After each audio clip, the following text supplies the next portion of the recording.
വളരെ മോശം അവസ്ഥയിൽ നിന്ന്, വളരെ മോശം അവസ്ഥയിൽ നിന്ന്, അത് സാമ്പത്തികമായിട്ടാവാം, ബാക്കി മറ്റു ചുറ്റുപാടിലുള്ള ബാക്കി കാര്യങ്ങളിലാവും, എന്തെങ്കിലും ആവട്ടെ, മോശം അവസ്ഥയിൽ നിന്ന് ഒരു വ്യക്തി അയാളുടെ സ്വന്തം പ്രയത്നം കൊണ്ട്, അയാളുടെ സ്വന്തം കഴിവുകൊണ്ട് അയാൾ ഒരു ഒരു ഒരു നല്ലൊരു നിലയിലെത്തുമ്പോൾ, സാമ്പത്തികമായിട്ടായ ഈ നല്ലൊരു മറ്റെന്തുകൊണ്ടും നല്ലൊരു നിലയിലെത്തുന്ന സമയത്ത് അയാൾ 4 ആൾ കൂടുന്നിടത്ത് ഒരു ഫംഗ്ഷനൊക്കെ പോയി നിൽക്കുമ്പോൾ നമ്മുടെ നാട്ടുകാരിൽ ചില സൈക്കോകളുണ്ട്.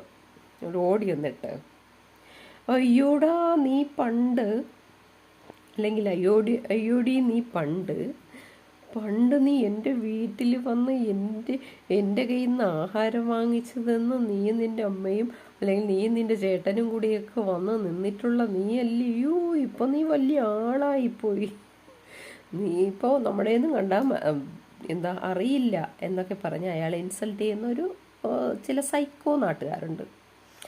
അത് ഈ നാട്ടുകാരുണ്ടല്ലോ, അയാൾ നല്ല നിലയിലെത്തിയ സന്തോഷം കൊണ്ടൊന്നും അല്ല, അയാൾ എങ്ങനെയെങ്കിലും 4 ആളുടെ മുന്നിൽ നിന്ന് അപമാനിക്കുക എന്നുള്ള ഒരൊറ്റ വിചാരമേ ഉള്ളൂ, ഒരു മനസ്സുഖം, അത്രയേ ഉള്ളൂ. അത് കേട്ടിട്ട് ആരും വിഷമിക്കാനൊന്നും നിൽക്കണ്ട, അത് സൈക്കോ മനുഷ്യരാണ്. അങ്ങനെയും നമ്മുടെ നാട്ടിൽ ചില ആളുകളുണ്ട്.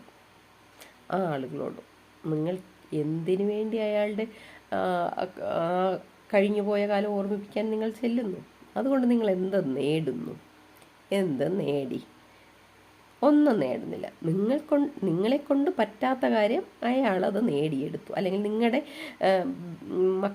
മക്കളെയോ ബാക്കിയുള്ളവർക്കോ നേടാൻ പറ്റാത്ത കാര്യങ്ങൾ അയാൾ സ്വന്തം കഴിവിലൂടെ നേടിയെടുത്തു. ആ ഒരു അസൂയയും കൂടെ ചേർത്താണ് ആ ചോദ്യം എന്ന് നിങ്ങൾ ഓർക്കണം. അതങ്ങനെ തന്നെയാണ്, അതിൽ കൂടുതൽ വേറൊന്നുമില്ല. അയാൾ 10 കാശ് സമ്പാദിച്ചു, അല്ലെങ്കിൽ അയാളുടെ സ്വന്തം കഴിവുകൊണ്ട് നല്ലൊരു ജോലിയിലെത്തിപ്പെട്ടു, അത് സഹിച്ചുകൂടാ, അത്രയേ ഉള്ളൂ. സൈക്കോകളാണ്, തെറ്റിദ്ധരിക്കേണ്ട, നിങ്ങൾ വിഷമിക്കുകയും വേണ്ട. അപ്പോൾ ഓക്കെ, ബൈ ബൈ.